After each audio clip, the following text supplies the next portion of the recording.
Hello everyone, welcome you all at Professor Unlimited Study Zone. Welcome you at lecture number 3. आपका ये Alice batch का चल रहा है चैप्टर नंबर आपका अल्टरनेटिंग करंट। ओके, आज हमें क्वेश्चन नंबर 29 से स्टार्ट करना था। चलिए स्टार्ट करते हैं। चलिए तो क्वेश्चन देखते हैं। क्वेश्चन नंबर 29 क्या कह रहा है। क्वेश्चन नंबर 29 कह रहा है प्रत्यावर्ती एलसीआर श्रेणी परिपथ में धारा और वोल्टता के बीच का कला कोण होता है, मतलब कि करंट और वोल्टेज के बीच का आपको फेज एंगल निकालना है। तो बच्चों हम लोग जानते हैं कि एलसीआर सर्किट में जो अपने पास जो tan फाई क्या होता है, तो tan फाई इक्वल टू होता है XL minus XC upon R हुआ करता है एलसीआर सर्किट में। क्लियर हुआ ना, XL minus XC by R। So tan phi is equal to XL की जगह ओमेगा L और XC की जगह 1 बाई ओमेगा C अपॉन कितना R। ठीक है ना। अब देखिए बच्चों, अगर ये पॉजिटिव भी हो सकता है, ये नेगेटिव भी हो सकता है, क्योंकि डिपेंड करता है कौन सा बड़ा।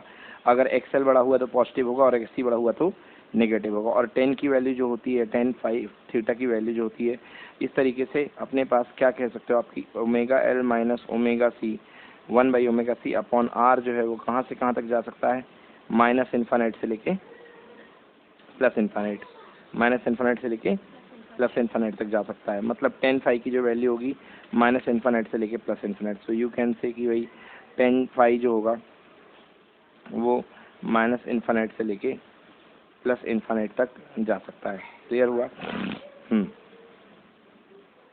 प्लस इन्फानाइट तक जा सकता है। तो इस समय आपके पास जो फाई की वैल्यू होगी, tan की वैल्यू प्लस इन्फानाइट कितने पे होती है, π/2 पे, और माइनस इन्फानाइट कितने पे होती है, माइनस π/2 पे। तो आंसर क्या आएगा इसका, माइनस π/2 से लेके प्लस π/2, यही इसका आंसर है। चलिए नेक्स्ट है क्वेश्चन नंबर 30। क्वेश्चन नंबर 30 कह रहा है यदि L तथा R क्रम से प्रेरित्र तथा प्रतिरोध हो तो L/R। तो मैंने बताया था आपको बच्चों, L/R जो होता है वो क्या होता है, टाइम कांस्टेंट। तो जो L/R की जो डायमेंशन आएगी वो किसके इक्वल होगी, टाइम की डायमेंशन के इक्वल।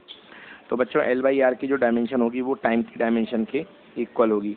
तो क्वेश्चन नंबर अपन चल रहा था, क्वेश्चन नंबर अपने पास 30 का आंसर होगा M0 L0 T। B option check करिए बच्चों, बिल्कुल सही, बी ही सही है। नेक्स्ट क्वेश्चन, निम्न में से किस राशि का मान अपचाई ट्रांसफार्मर में बढ़ जाता है। अपचाई मतलब स्टेप डाउन ट्रांसफार्मर में करंट बढ़ जाती है बच्चों, क्योंकि वोल्टेज कम हो जाता है तो करंट बढ़ जाती है और वोल्टेज घट जाता है। तो इसमें आंसर ए होगा, क्योंकि स्टेप डाउन ट्रांसफार्मर में आउटपुट वोल्टेज घट जाता है और करंट बढ़ जाती है। ठीक ना, यस। नेक्स्ट देखिए क्वेश्चन नंबर, तो ये हो गया अपने पास क्वेश्चन नंबर 30 भी हो गया, 31 भी हो गया। अब आइए क्वेश्चन नंबर 32 में, यदि किसी डायनामो के आर्मेचर में परिक्रमण काल दोगुनी कर दी जाए, तो परिक्रमण काल दोगुना कर दिया गया, मतलब फ्रिक्वेंसी क्या हो गई है, आधी हो गई है, क्योंकि omega is equal to 1/2, omega is equal to 1/T/2 होता है। 32 क्वेश्चन नंबर देखिए, हम लोग जानते हैं कि फ्रिक्वेंसी इक्वल टू क्या होता है, 1 अपॉन टाइम पीरियड। तो कह रहा परिक्रमण यानी टाइम पीरियड डबल कर दिया जाए, तो T को 2 टाइम्स कर दिया तो फ्रिक्वेंसी क्या हो गई, हाफ हो जाएगी ना, फ्रिक्वेंसी जस्ट हाफ हो जाएगी। ठीक है ना। तो कह रहा है, तो बताइए कि इसमें जो, हाँ बच्चों, तो यहाँ पे एक्चुअली अगर अब जो अपने पास फॉर्मूला होता है, मतलब F आधा हो जाएगा तो ओमेगा भी क्या हो जाएगा, आधा हो जाएगा। ओके, तो अपने पास जो फॉर्मूला होता है E का, वो क्या होता है, E0 साइन ओमेगा टी। तो अगर हम मैग्नीट्यूड की बात करें तो ये जो E0 होता है दैट इज इक्वल टू होता है NAB ओमेगा। तो अगर ये भी आधा हो जाएगा NAB ओमेगा, तो ओमेगा डैश की जगह ओमेगा/2 लिखेंगे, तो नेट EMF क्या निकलेगा, 2 टाइम्स हो जाएगा, हाफ हो जाएगा। समझ गए ना। बट इस क्वेश्चन में कहा गया है कि परिक्रमण चाल यानी कि एंगुलर स्पीड डबल कर दी जाए। तो ओमेगा को आप आधा नहीं कर रहे हो, ओमेगा को आप कर रहे हो 2 ओमेगा। क्या कर रहे हो, 2 ओमेगा। तो स्पीड डबल करिए आपने, तो यहाँ पे क्या हो जाएगा, आंसर डबल हो जाएगा। तो आंसर क्या होगा भाई, दोगुना हो जाता है। आंसर क्या हो जाएगा यहाँ पे, 2 टाइम्स, क्योंकि बेटा फॉर्मूला लिख लो, E0 मैक्सिमम EMF होता है NAB ओमेगा। ओके, तो इसी के अकॉर्डिंगली E0 बदलता है। तो दिख रहा है साफ साफ कि अब ये NAB ओमेगा यानी E प्रोपोर्शनल टू ओमेगा। तो अगर आप ओमेगा को डबल करोगे तो आपका EMF भी क्या हो जाएगा, डबल हो जाएगा। क्लियर है ना। 32। नेक्स्ट क्वेश्चन 33, ट्रांसफार्मर में अपरिवर्तित रहने वाली राशि है, वोल्टता, धारा, आवृत्ति, उपयुक्त में से कोई नहीं। देखो भाई, ट्रांसफार्मर में फ्रिक्वेंसी चेंज नहीं होती, बाकी वोल्टेज बदलता है, करंट बदलती है। ओके, तो आंसर सी होगा इसमें, ट्रांसफार्मर में कभी फ्रिक्वेंसी नहीं बदलती है, हाँ स्ट्रेंथ, करंट और वोल्टेज की बदलती जाती है। ठीक ना। अगला क्वेश्चन, L तथा R में R प्रेरकत्व और प्रतिरोध को दर्शाते हैं, तो निम्न में से कौन विमाएं आवृत्ति की विमाओं के समान होगी। देखो हम कई बार पढ़ चुके हैं कि जो L/R होता है वो क्या होता है, टाइम कांस्टेंट। तो इसका उल्टा कर दो तो क्या हो जाएगा, R/L, वो क्या हो जाएगा 1 टाइम यानी फ्रिक्वेंसी बन जाएगा। तो आंसर देखो भाई इसमें R/L ऑप्शन में है क्या, जी हाँ। तो R/L की जो डायमेंशन होगी वो फ्रिक्वेंसी के डायमेंशन के इक्वल होगी, ठीक है ना।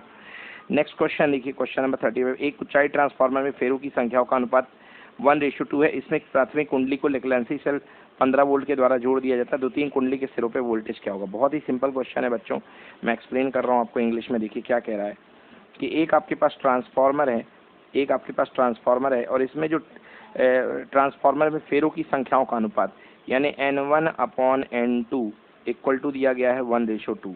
समझ गए ना, 1:2। तो भैया N2/N1 क्या हो जाएगा, 2:1। यस और नो। और हम जानते हैं कि N2/N1 क्या होता है, V2/V1 के। तो 2:1 इक्वल टू, बेटा प्राइमरी कॉइल में इसमें कह रहा है कि 1.4 वोल्ट इसने लगा रखा है, तो सेकेंडरी कॉइल में V2 मान लो जनरेट होगा।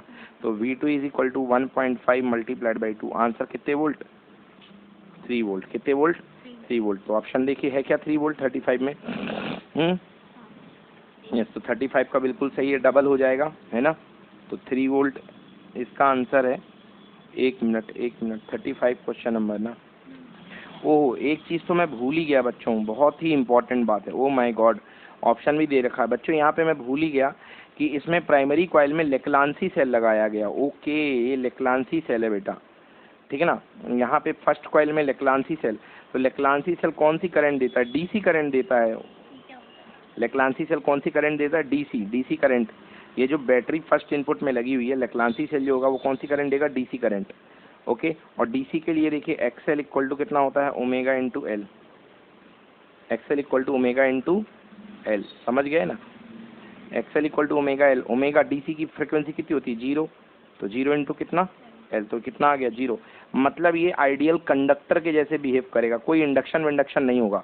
अगर आप डीसी बैटरी लगाओगे यहाँ पे तो ये आइडियली कंडक्टर के जैसे बिहेव करेगा, कोई इंडक्शन वगैरह नहीं होगा। ट्रांसफार्मर एसी पे काम करता है, डीसी पे काम करता ही नहीं है। तो ये मैं देखना ही भूल गया और मैंने आंसर निकाल दिया। नहीं नहीं नहीं नहीं, बिल्कुल नहीं बेटा। अगर आप यहाँ पे एसी लगाते तो कुछ चेंज ये देखने को मिलता है ना। 1.5 वोल्ट एसी होता तो आपको आंसर में 3 वोल्ट एसी मिलता। बट आपने यहाँ पे क्या लगा रखी, डीसी, क्योंकि लेक्लांसी सेल क्या प्रोवाइड करता है, डीसी, तो इसलिए यहाँ पे कोई नेट ईएमएफ नहीं आएगा। तो आंसर इसका कितना है, 0। तो यहाँ पे बहुत इंपॉर्टेंट गलती हुई है, देखिए। ओके, तो आंसर इसका क्या है, 0 वोल्ट। तो सेकंड में 0 होगा, ठीक है ना।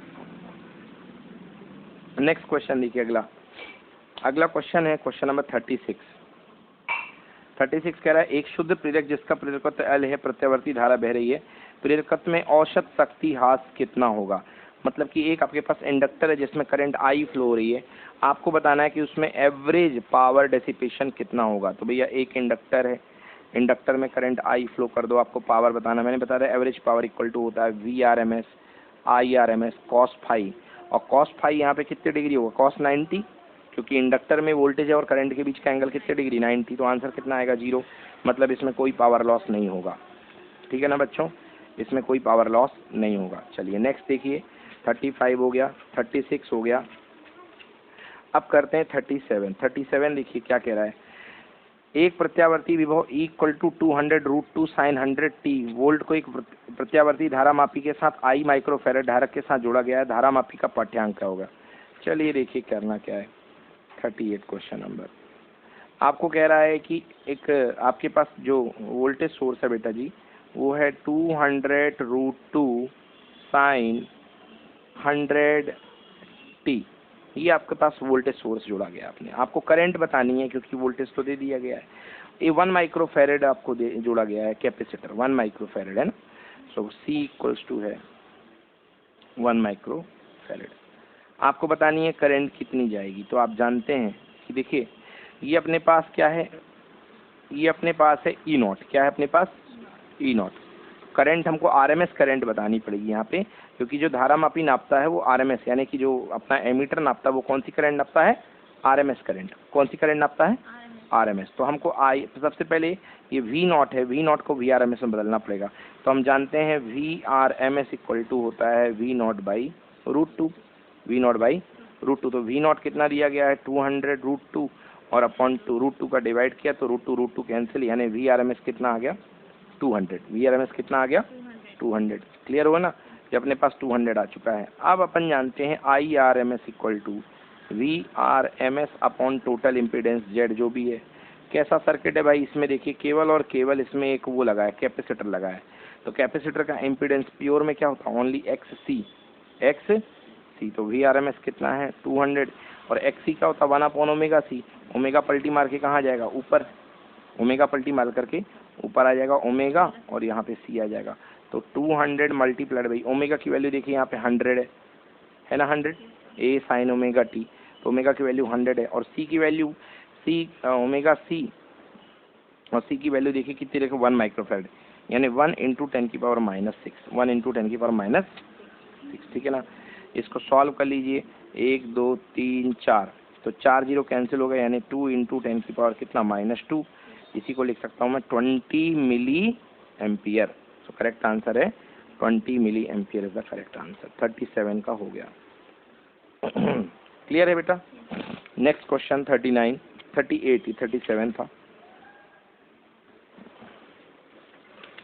अब अगला क्वेश्चन है 38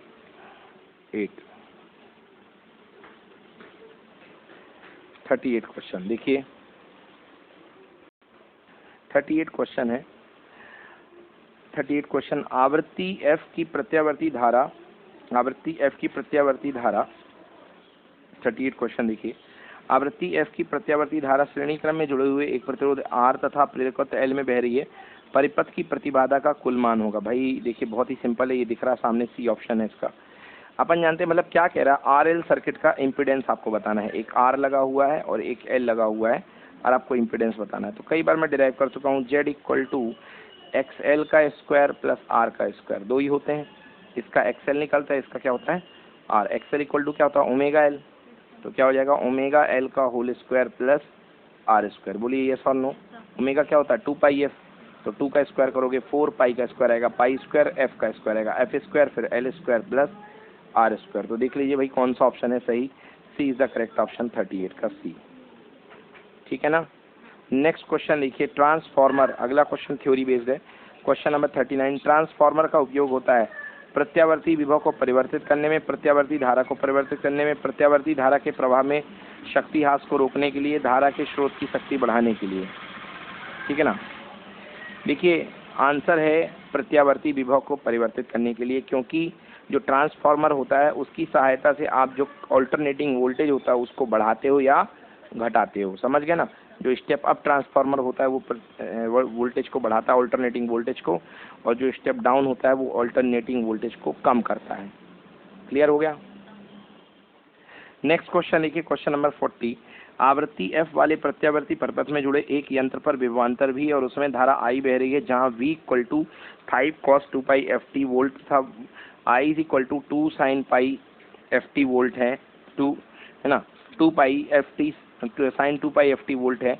यंत्र में खर्च की गई शक्ति का मान क्या होगा। देखिए भाई क्या कह रहा है क्वेश्चन नंबर 40, वोल्टेज और करंट दिए गए हैं। वोल्टेज कितना दिया है 5 cos 2πft और करंट कितनी दी गई है 2 sin 2πft। आपको देखो दोनों को पता है कि करंट और वोल्टेज में फेज एंगल कितने डिग्री का होता है 90 डिग्री, क्योंकि ये कॉस का है ये साइन का है। तो करंट और वोल्टेज में फेज एंगल यहाँ पे 90 डिग्री का होगा, क्योंकि कॉस की इक्वेशन एक साइन की है, और 90 डिग्री फेज एंगल होने पर एवरेज पावर कितनी होती है 0, क्योंकि VRMS IRMS cos फाई यहाँ पे 90 डिग्री है, तो नेट पावर कितनी हो जाएगी 0। तो आंसर है इसका A 0 वाट, बिल्कुल सही। फाई इक्वल टू 90 डिग्री है तो आंसर आएगा 0 वाट। ठीक है ना जी बच्चों। चलिए अगला क्वेश्चन देखिए, 200 वोल्ट की प्रत्यावर्ती आपूर्ति की शिखर वोल्टता है। मतलब आपको बोला गया 200 वोल्ट जो है अपने पास 220 वोल्ट अपन को दिया गया है, 220 वोल्ट अपन को RMS वैल्यू दी गई है, और आपसे बोल रहा है इसकी पीक वैल्यू बताइए 41। तो हम लोग जानते हैं formula VRMS equal to V peak upon √2। तो V पीक हमको निकालना है, तो V naught equal to VRMS into √2। VRMS कितना है 220 इंटू √2, 220 इंटू √2। आंसर कितना आ गया भैया 311 वोल्ट। कितना आ गया 311 वोल्ट। चलिए जी नेक्स्ट क्वेश्चन देखिए, क्वेश्चन नंबर 42।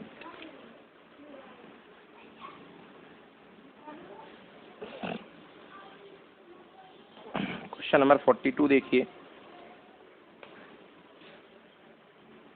एक प्रत्यावर्ती LR श्रेणी परपथ का शक्ति गुणांक होता है। एक प्रत्यावर्ती LR सीरीज सर्किट है, LR सर्किट है, उसका शक्ति गुणांक यानी आपको cos फाई बताना है। उसका आपको क्या बताना है? cos phi. तो देखिए cos फाई बताना है, LR सीरीज सर्किट है। बना लेते हैं LR सीरीज सर्किट, आपको याद होगा। देखिए यहाँ पे क्या ड्रॉप होता है, यहाँ पे VR ड्रॉप होता है, और यहाँ पे क्या ड्रॉप होता है, VL यहाँ पे ड्रॉप होता है। ओके, और ये दोनों का जो है नेट वोल्टेज इस तरीके से जाया करता है V। Okay, net voltage V जाता है। यहाँ पे एंगल कितना आएगा? फाई। तो हमको cos फाई चाहिए, तो cos phi equal to base upon hypotenuse, base upon यानी VR upon V। VR equal to कितना होगा? I इंटू आर, और V कितना होगा? I into Z. I into I से I क्या हो गया? कैंसिल। R तो ठीक है, R बाई जेड, और जेड कितना हो जाएगा? जेड मतलब नेट इम्पीडेंस। तो दो सर्किट है, रेजिस्टेंस भी है, ये भी है, तो क्या आएगा? R स्क्वायर प्लस XL का स्क्वायर। तो XL क्या होता है? Omega L। तो R upon under root R square plus omega square L square. Check करिए ऑप्शन में है क्या? Yes, D is the correct answer, cos phi. Okay, cos phi को हम बोलते हैं पावर फैक्टर। चेक करिए क्या डी ही है सही आंसर, है ना? बिल्कुल सही, D is the correct answer. cos phi जो होता है वो पावर फैक्टर होता है, and power factor equal to होता है R by Z. Any problem? ये हो गया। नेक्स्ट देखिए 43 क्वेश्चन नंबर। Question number 43।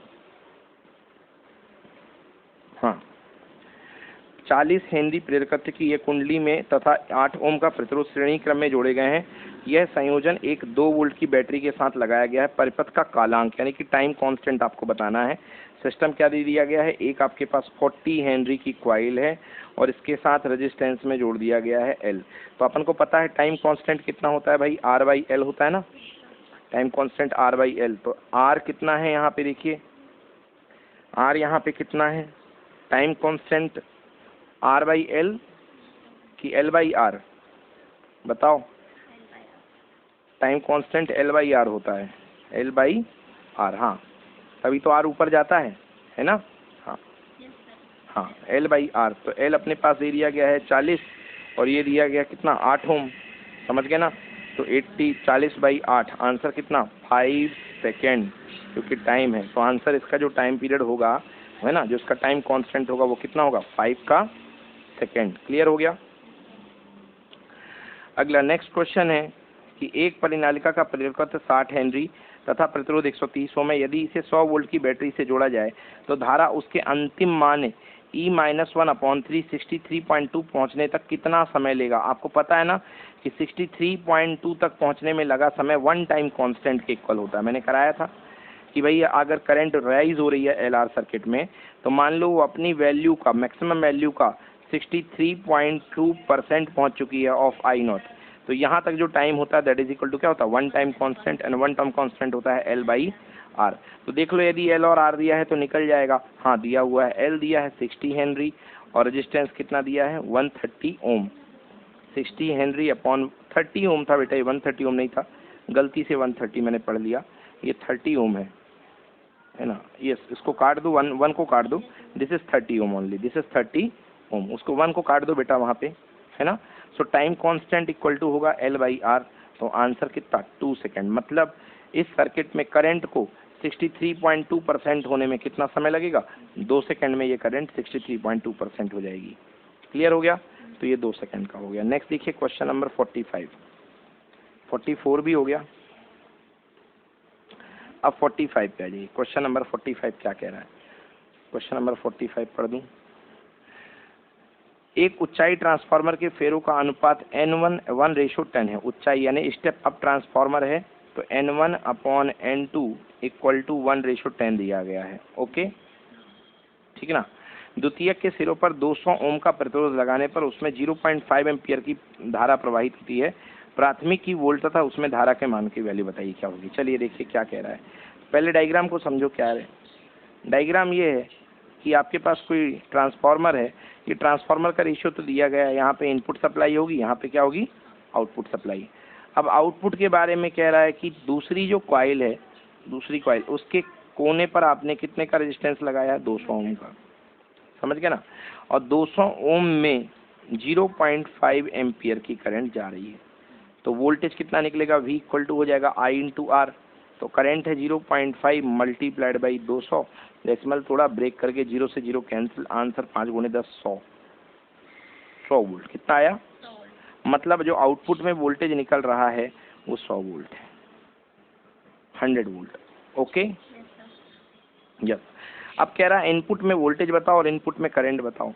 तो अपन जानते हैं कि V2 upon V1 equal to N2 upon N1। V2 कितना मिला है 100, V1 पता नहीं, N2 फेरों का रेशियो देखो 1:10 था, मतलब दूसरी साइड 10 और इस साइड 1। बोलिए यस और नो। तो चलिए यहाँ पे है ना, V1 इक्वल्स टू हो जाएगा 100 अपॉन 10, तो V1 इक्वल टू कितना हो गया 10 वोल्ट। कितना हो गया, मतलब इनपुट साइड में आप 10 वोल्ट लगाएंगे, ठीक है ना, इनपुट साइड में आप 10 वोल्ट लगाएंगे। ओके, अब आपको बतानी है कि उसमें करंट कितनी जा रही है। तो देखिए अपन को पता है जो रेशियो होता है V2 upon V1 equal to N2 upon N1 equal to I1 upon I2। तो N2 N1 से ही ले लो ये क्वेश्चन। N2 में कितने फेरे थे 10, N1 में कितने थे 1। I1 अपन को पता थी ना, देखो I1 नहीं पता थी, I1 पता नहीं है, I2 पता है 0.5 एम्पियर, 0.5। तो 0.5 मल्टीप्लाइड बाई 10 कर दो तो आंसर कितना आएगा 5 एम्पियर। तो चेक करिए आंसर 10 वोल्ट और 5 एम्पियर, जो कि करेक्ट ऑप्शन बी में दिखाई दे रहा है। तो करेक्ट ऑप्शन होगा 10 वोल्ट और 5 एम्पियर। क्लियर हो गया, 10 वोल्ट और 5 एम्पियर। यस यस, 45 का तो बी है correct answer, 10 volt and 5 ampere. Any problem? So correct answer is 10 volt and 5 ampere. चलिए नेक्स्ट देखिए, 45 का हो गया। अगला क्वेश्चन 46 देखिए। बड़े ट्रांसफार्मर कुछ समय तक कार्य करने के बाद गर्म हो जाते हैं और तेल के संचरण ठंडे किए जाते हैं। ट्रांसफार्मर गर्म होने का कारण है केवल धारा का ऊष्मीय प्रभाव, केवल मंद्यान हास्य तथा धारा का ऊष्मीय प्रभाव, दोनों उपयुक्त में से कोई नहीं। भाई ट्रांसफार्मर के गर्म होने का दोनों जो इफेक्ट होगा वो क्यों होगा, ठीक है ना। 46 का बिल्कुल सही बात है, सी। भाई देखो एक तो होता है ट्रांसफार्मर की कॉइल होती हैं, बोलो यस और नो। ट्रांसफार्मर की कॉइल हुआ करती हैं, तो ट्रांसफार्मर की कॉइल में कॉपर की बनी होती हैं, तो गर्म तो होंगी क्योंकि हीटिंग जाएगी, उनके अंदर से करंट जाएगी। तो बोलो यस और नो। तो कॉपर की वजह से जो लॉस आता है उसको बोलते हैं कॉपर लॉस। क्या बोलते हैं, हिंदी में इसे ताम्र ह्रास बोलते हैं। और दूसरा, ये जो दूसरा लॉस लिखा है बड़ा खतरनाक सा नाम है मंदायन ह्रास। मंदायन को बोलते हैं बेटा हिस्टेरेसिस। क्या बोलते हैं, क्या होता है जब आप ट्रांसफार्मर लगाते हो तो एक बार फ्लक्स सीधा सेट होता है, फिर उल्टा सेट होता है, सीधा उल्टा सीधा उल्टा, तो इस वजह से लॉस होते जाता है, इसको बोलते हैं हिस्टेरेसिस लॉस। फ्लक्स एक बार मैग्नेटाइज होगा, दूसरी बार डीमैग्नेटाइज होगा, है ना। तो ये मैंने थ्योरी लेक्चर में पढ़ाया आपको, इसको बोलते हैं हिस्टेरेसिस लॉस। तो करेक्ट आंसर इसका सी है। चलिए क्वेश्चन नंबर 47 देखिए। जब किसी दिए गए परिपथ में प्रत्यावर्ती धारा विभव V equal to V0 sine omega T लगाया जाता है तो उसमें current I equal to sine ऑट ओमेगा टी माइनस प्रवाहित होती है। परिपथ में प्रति चक्र प्रयुक्त होने वाली विद्युत शक्ति का मान, भाई साहब दिख रहा है 0।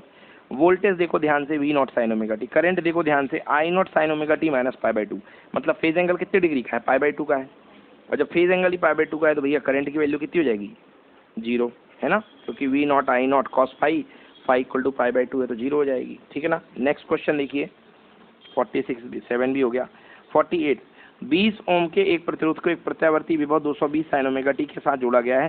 धारा के शिखर मान से वर्ग माध्य मूल मान तक बदलने में लगा समय। याद है कि मैंने पहली धारा के शिखर मान से वर्ग माध्य मूल मान तक बदलने में लगा समय आपको बताना है। यस, इसको निकालना पड़ेगा। देखिए देखिए आपके पास जो करंट है, जो 20 ओम का रेजिस्टेंस लगा हुआ है और आपने जो वोल्टेज फीड कर रखा है वो कितना है, सबको समझिए क्वेश्चन को, कि आपने एक रेजिस्टेंस है 20 ओम का, 20 ओम के अक्रॉस आपने एक सप्लाई लगा रखी है और उस सप्लाई का नाम है V equal to 220 sine 100 pi T. Okay, clear हो गया, साइन 100 पाई टी, ठीक है ना। आपको बताना ये है कि इस करंट को अपनी पीक वैल्यू से अपने पीक वैल्यू से ले करके रूट मीन स्क्वायर वैल्यू तक बदलने में कितना समय लगेगा? पीक वैल्यू से रूट मीन स्क्वायर वैल्यू तक बदलने में कितना समय लगेगा? चलिए देखते हैं कैसे करेंगे। भाई अपन को v equal to 220 sine omega t दे रखा। हम लोग जानते हैं कि इस सर्किट के लिए v इक्वल टू क्या होता है? I into R. तो I into R equal to 220 sine 100 pi T. बोलिए होगा कि नहीं होगा? I into R. Okay, R की वैल्यू 20 पुट कर दीजिए। I multiplied by 20 equals to 220 sine 100 pi T. I into 20 equal to 200 sine 20 pi T. तो I की वैल्यू कितनी आ जाएगी बेटा? 220 अपॉन 20 साइन 100 पाई टी। बोलिए यस और नो। तो भैया I इज इक्वल टू कितना आ गया? 110 110 साइन 100 पाई टी। ये I की वैल्यू आ गई, ठीक है ना? सॉरी 0 नहीं आएगा, 11 आएगा, है ना? 11 साइन पाई टी। अब क्या कह रहा है? ये जो करंट है, करंट को मैं पूछ रहा हूँ कि इसे कितना समय लगेगा कहाँ से कहाँ जाने में? आरएमएस वैल्यू जाने में। तो आई की जगह आई आर एम एस रख दो। अपन जानते हैं आई आर एम एस क्या होता है? I naught by root 2। I R M S क्या होता है? I naught by root 2 equal to 11 sine 100 pi t. भाई आई नॉट क्या दे रखा है? 11 ही तो दे रखा है। तो यहाँ पे क्या आएगा? 11 by root 2 11 sine 100 pi T. 11 से 11 कैंसिल, पलट करके लिखो साइन 100 पाई टी बराबर क्या हो गया? 1 by root 2। Sine 100 pi T बराबर 1 बाई रूट 2, ठीक है ना? तो 1 बाई रूट 2 किस में होता है? साइन की 45 डिग्री में। तो sine 100 pi T equal to sine 45 degree को रेडियन में क्या लिखते हैं? Pi by 4। रेडियन में क्या लिखते हैं? Pi by 4। तो 100 pi T equal to pi by 4। Pi से pi, T equal to 1 upon 400। T equal to कितना? 1 अपॉन 400। इसको सॉल्व कर लीजिए। ये आ रहा है 2.5 इंटू 10 की पावर माइनस 3 सेकेंड। क्लियर हुआ? 1 बाई 5 400 इक्वल टू 2.5। तो टी इक्वल्स टू 2.5 इंटू 10 की power minus 3 second is the answer, है ना? मतलब इतना टाइम लगेगा पीक से लेके कहाँ तक जाने में? आरएमएस। अगला क्वेश्चन 49 पे आइए। 1 अपॉन पाई हेनरी की एक प्रेरक कॉइल 50 हर्ट्ज पर प्रेरणिक प्रतिघात होगी। ओके, मतलब आपको क्या निकालना है? एक्स एल दिया हुआ है आपके पास। इस क्वेश्चन में आपको एल दिया है। एल इक्वल टू है 1 अपॉन पाई। ओके, फ्रिक्वेंसी दी गई है 50 हर्ट्ज और आपको बताना है कि प्रेरणिक प्रतिघात यानी कि इंडक्टिव रिएक्टेंस कितना होगा? एक्सएल। एक्सएल की वैल्यू आपको बतानी है।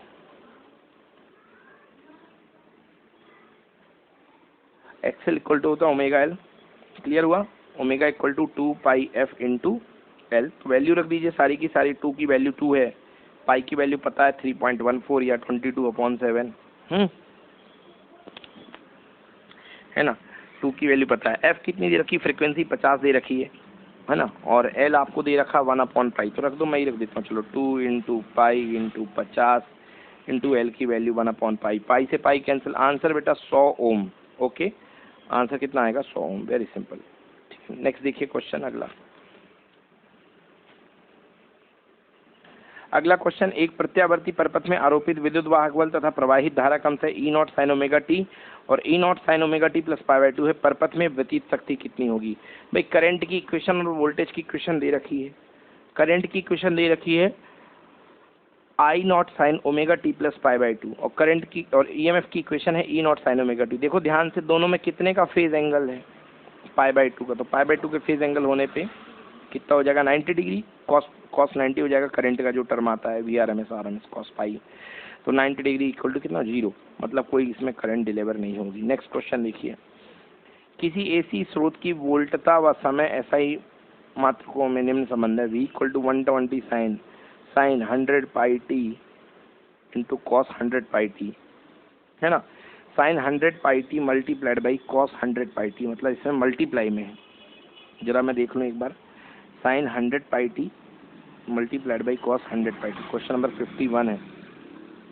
यस, तो आपको बताना है कि शीर्ष वोल्टेज तथा आवृत्ति कितनी होगी, मतलब पीक वोल्टेज बताना है और फ्रिक्वेंसी बतानी है। चलो सबसे पहले वोल्टेज लिख लो बच्चों, कितना है वोल्टेज 51, क्वेश्चन नंबर 51 में जो वोल्टेज लगाया गया है वो है 120 sine 100 pi T sine of 120 sine of 100 pi T into cos of 100 pi T, ठीक है ना। अब इसको सॉल्व करने के लिए क्या कीजिए, इसके आप 2 का मल्टीप्लाई और 2 का डिवाइड, तो 2 का डिवाइड किया तो कितना बन गया 60, तो v इक्वल टू 60, बट ये 2 साइन ए साइन बी 2 साइन ए कॉस बी किसका फॉर्मूला होता है, साइन 2a का, किसका होता है 2 साइन ए कॉस बी, तो ये बन जाएगा साइन ऑफ 2a यानी 200 पाई टी 200 पाई टी, ए तो ये है ना। तो ये कितना इक्वेशन हो गया, v equal to 60 sine 200 pi T, clear हो गया, 60 साइन 200 पाई टी। तो ये अपने पास ये जो है ये अपने पास आ गया वोल्टेज, ये क्या आ गया अपने पास वोल्टेज, ठीक है ना। ओके, अब अपन को क्या बोल रहा है कि इसका पीक वोल्टेज, तो पीक वोल्टेज तो दिख रहा है 60, पीक वोल्टेज क्या दिख रहा है 60, और फ्रिक्वेंसी निकालनी है। तो इक्वेशन हम जानते हैं क्या होता है, v equal to V naught sine omega T, तो ओमेगा यहाँ पे कितना है 200 पाई, तो चलो निकाल देते हैं frequency, omega equal to 200 pi, और ओमेगा क्या होता है 2 pi F, 2 pi F equal to 200 pi, pi से पाई कैंसिल, 200 को कितने बार डिवाइड करेगा 100 बार, तो आंसर कितना आ गया 100, कितना आ गया आंसर, एनी प्रॉब्लम, तो टोटल 100 हर्ट्ज होगी इसकी फ्रिक्वेंसी। अगला क्वेश्चन लिखिए बच्चों, 51 हो गया। 52, एक ट्रांसफार्मर की प्राथमिक कुंडली में 100 फेरे तथा 8 एम्पियर की धारा बह रही, यदि 1 किलोवाट शक्ति निविष्ट की जाए तो द्वितीय कुंडली में 500 वोल्ट उत्पन्न करने के लिए आवश्यक फेरों की संख्या क्या होगी। हाँ चलिए करना पड़ेगा सॉल्व इसको। 52 क्वेश्चन नंबर कह रहा है एक ट्रांसफार्मर है, ठीक है, ये ट्रांसफार्मर है अपने पास, है ना। इसमें फर्स्ट N1 इक्वल टू 100 है, N1 इक्वल टू क्या है 100 है, और N2 इक्वल टू इसने दे रखा है 500, N2 इक्वल टू 500, ठीक ना, नहीं गलत बोल रखा मैंने, गलत बोल दिया। N1 इक्वल टू 100 है, फर्स्ट कॉइल में I1 equal to 8 ampere, first coil में कितनी, हाँ। अब कह रहा है यदि इसमें 1 किलोवाट शक्ति निविष्ट की जाए, यानी इसमें जो पावर है P इक्वल टू है वो कितनी है 8 किलोवाट, यानी 8000 वाट, 8000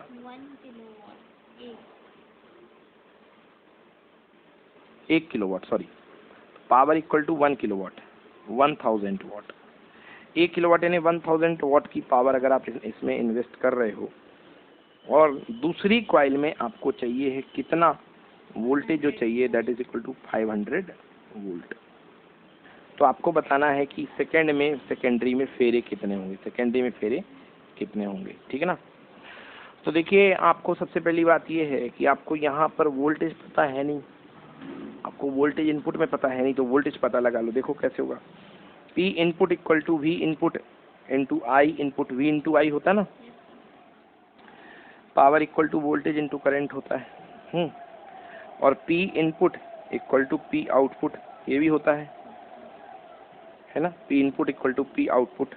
चलिए तो P इनपुट, इनपुट पावर अपन को कितनी दी गई है 1000, यस और no, into P output equal to V output into I output, तो V secondary into I secondary, तो 1000 इक्वल टू V सेकेंडरी कितना है 500, ओके, और I सेकेंडरी अपन को पता करना है, तो भैया 500 से कितने बार गया 2 बार, यानी I सेकेंडरी इक्वल टू कितनी आ गई 2, क्लियर हो गया। तो मतलब यहाँ पे जो करंट आएगी वो कितने एम्पियर हो गई 2 एम्पियर, ठीक है ना। अब आपको पता है कि जो टर्न रेशियो होता है N2 अपॉन N1 वो किसके इक्वल होता है I1 अपॉन I2 के, जो टर्न रेशियो होता है N2 upon N1 that is equal to I1 upon I2।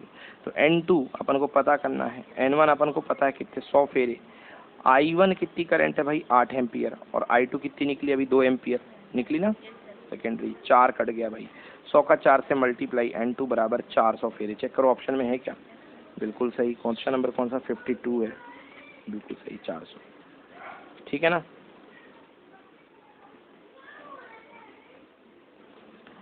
Okay